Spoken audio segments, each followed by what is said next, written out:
moi, ce qui m'impressionne en vrai, hein, moi pour le coup, c'est vraiment Reigns qui historiquement n'a jamais été un aussi gros mic worker, hein, surtout en duel, en opposition, en progression de combat pour du coup une rivalité, pour même des Road à Mania ou machin. Mais là, franchement, il tient bien Punk.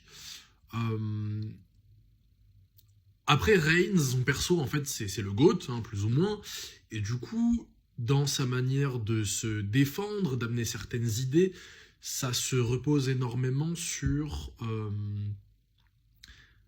la grandeur qu'il a acquise grâce à sa surexposition, plus ou moins historiquement dans le main event, machin, et aussi à la position qu'il aurait acquis de mec vraiment giga top guy de ouf, tout passe par lui, je sais pas quoi, machin.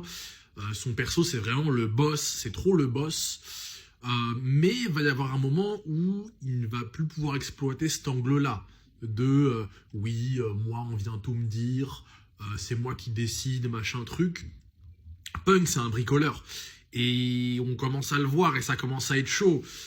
Mais franchement, sur les deux promos, Reigns a quand même bien fait mal sur la première à Punk, je trouve. Et la deuxième, il y a Punk qui finit sur une note bien violente, que vous avez entendu, hein. Mais vraiment, je trouve que à chaque fois que l'un des deux prend la parole, c'est pour tirer, quoi. Et c'est pas à blanc, et c'est vraiment quelque chose de significatif qui donne vraiment de la puissance au programme, hein. Bien que ces derniers ne se voient pas souvent parce que du coup Reigns part-time. D'ailleurs, il le dit, Punk, quand il parle de ses cernes, parce qu'il est fatigué de porter le programme tout seul, ce programme de merde jusqu'à WrestleMania, hein, et très belle punch, hein. Et forcément, quand il y a ce niveau de prestation-là, le public, il est en feu parce que c'est divertissant. Et c'est ça qu'on attend en fait d'un travail de promotion de combat dans une rivalité avec deux main eventers. Et c'est pour ça que, des deux, pour l'instant, des deux ceintures champions du monde, c'est forcément celle-là, de champion du monde poids lourd, qui est la plus susceptible de main eventer la nuit 2. Bon, bien sûr, parce qu'il y a un star power plus puissant dessus, Reigns et Punk qui sont deux des trois plus grandes stars, avec Cody qui est de l'autre côté. Mais du coup, c'est la ceinture, bien que Reigns soit pas tout le temps disponible, quand il est là, forcément, tout le monde regarde ça, parce que le niveau, il est impressionnant comme pas possible.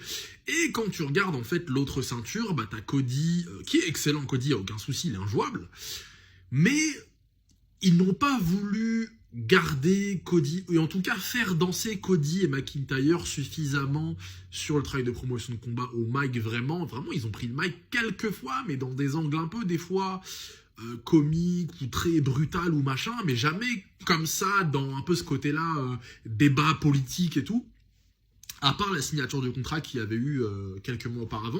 Et en plus de ça, il y a pas mal de mecs qui sont mixés autour de ce titre-là, les Jacob, là il y a Orton qui a pris le Chumber, et moi j'espère vraiment, comme j'ai pu le dire, qu'Orton a pu vraiment réviser, parce que dans le main event, les grosses ceintures, les gros moments, les grandes histoires, les grandes échéances, on a besoin d'être hypé, que ça soit bien vendu, et ça passe par ça, en fait.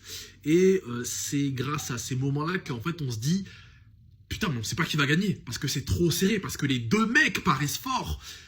Et Randy Orton, pour l'instant, il n'a jamais clairement fait preuve d'autant de puissance dans le travail de promotion de combat, en tout cas, surtout contre des grosses pointures, et à ce niveau-là, et surtout dans cette ère où ça passe beaucoup par vraiment la parole, le storytelling, l'explication et tout.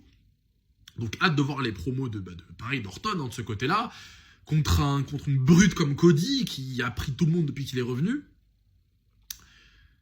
Donc voilà quoi, Reigns Punk, c'était encore une fois très propre. Reigns qui est toujours présent sur les appuis, qui réussit à résister à la tempête Punk. On finit sur une grosse note, mais falloir que Reigns il soit toujours au taquet, hein, parce que Punk, ça part de rien et boum, hein. Alors que Reigns, en effet, a l'air de rester dans ce truc de le boss, tout passe par moi, mais il y a un moment où il va avoir utilisé toutes ses cartouches. Donc, place au talent, à l'impro. On va voir ce que ça donne, hein.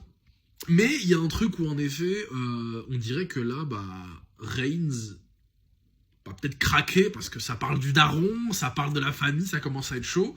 Donc, à voir ce que ça donne.